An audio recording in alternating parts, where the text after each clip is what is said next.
Welcome to this explainer. Every time you ask an AI a question or generate an image, you're not just pinging some invisible cloud. You are literally turning on a power plant. When most of us think about the AI revolution, we picture chatbots, algorithms, and just software, right? But the reality is actually grounded in concrete, steel, and absolutely massive amounts of electricity.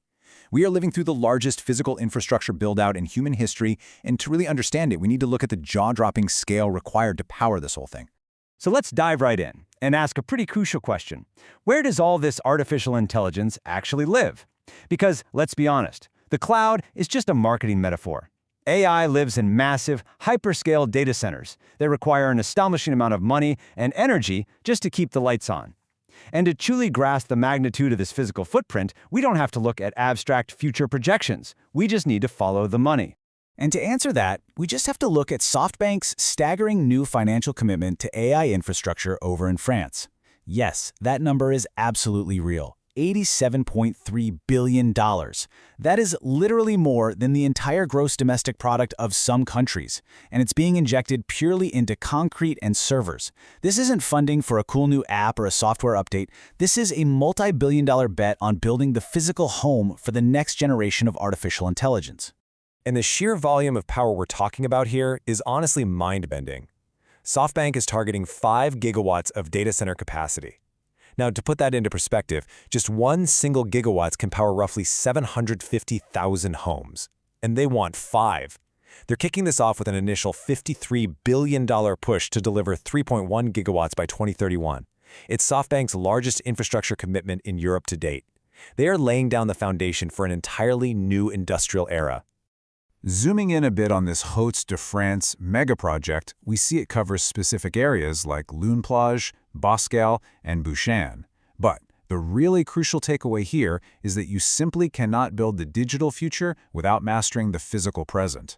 And that's exactly why SoftBank is partnering up with traditional, heavy-hitting electrical giants like EDF and Schneider Electric. You need massive electrical realities to make the digital magic happen. So how are we going to unpack all of this today? Well, here is our roadmap. We just covered SoftBank's megaproject. Next, we'll look at Europe's AI infrastructure rush, then the shift in mergers and acquisitions toward infrastructure, the incredibly real power grid bottleneck, and finally, the race for digital sovereignty.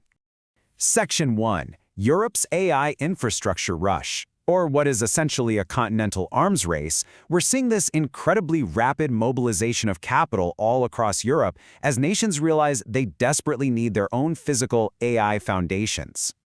Take the French generative AI company Mistral AI, for example.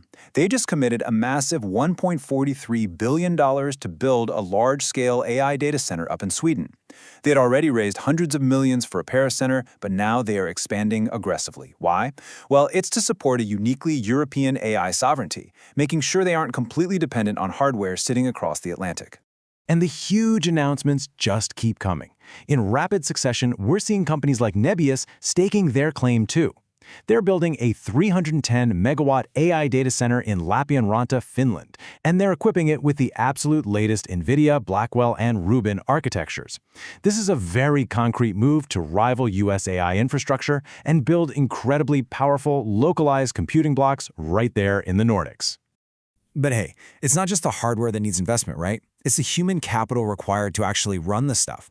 Just add Databricks' massive $850 million UK investment to the pile. They're aiming to train 100,000 people and expand local R&D. Think about that. 100,000 people. That is practically a small city dedicated solely to running this infrastructure. It brilliantly illustrates this unprecedented, holistic boom across Europe, bringing together data centers, cutting-edge chips, and the massive workforce needed to keep it all humming. Okay, Section 2, M&A shifts to infrastructure. We've got to follow the trillions. To understand why this physical build-out is happening so fast, we need to look at the macroeconomic shifts driving these deals. The whole traditional tech and telecom landscape is completely reorganizing itself. If we look at McKinsey's 2026 M&A Trends Report, we see capital reallocation priorities fundamentally reshaping these sectors. When it comes to infrastructure, the message is loud and clear. Traditional cell towers are out, and data centers and AI cloud solutions are absolutely in. Traditional companies are looking at this AI explosion and just totally rewriting their long-term investment playbooks to grab a piece of this physical market. Honestly, this quote hits the nail on the head. Today's telcos are experiencing a significant shift in identity, from telecommunications to technology. Telcos are waking up to the fact that in the AI age, whoever owns the data centers owns the future. It's basically a massive industry-wide identity crisis. They are pivoting away from their old core offerings to become these massive platform-based tech companies. And the broader reporting completely backs this up. The smart money, we're talking private capital and the major hyperscalers, is moving away from the flashy application layer and digging straight into the physical foundation. Both the McKinsey and IMAP reports confirm that data centers, regional cloud platforms, and AI compute environments are the undisputed top targets for capital right now. Moving to Section 3, the power grid bottleneck. Hitting the physical limit. Because look, there is a massive roadblock to all of this investment, and it doesn't come down to a lack of money or ambition. It literally comes down to basic physics. You can build all the servers you want, but you actually have to be able to turn them on. So what we're seeing is a stark physical collision. We have the virtually limitless computational demand of generative AI slamming headfirst into the very finite, very real capacity of European power grids. There is this massive queue of data center applications just waiting for approval, but they are hitting a brick wall of lengthy build times and incredibly strange transmission networks. So to bypass literally years, sometimes decades, of new physical construction, grid operators are having to get pretty creative. They're deploying stopgap measures like dynamic line rating. Think of it kind of like opening up the emergency shoulder of a highway during rush hour. Organizations like the UK's National Grid are essentially monitoring and squeezing every last drop of current out of their older lines, just trying to keep the grid from totally buckling under the pressure. Which leads us to Section 4, the digital sovereignty race. Infrastructure is power. It is a very simple equation right now. Whoever controls these physical assets and the power running to them controls their geopolitical future. And governments are waking up to this fast.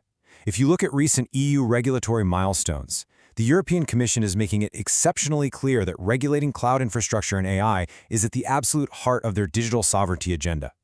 In rapid succession, we're seeing major market investigations into U.S. giants like Microsoft Azure and AWS.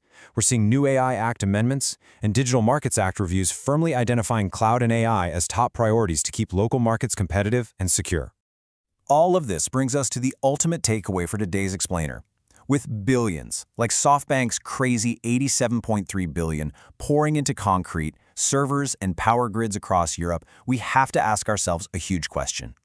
As AI transitions from just software into vital sovereign infrastructure, will the tech giants building it, or the governments regulating it, ultimately control our digital future? Thank you so much for joining me on this explainer today. The next time you use an AI app, I want you to remember the massive physical tug of war powering it. Keep your eyes on the grid, because that is where the real war is going to be won.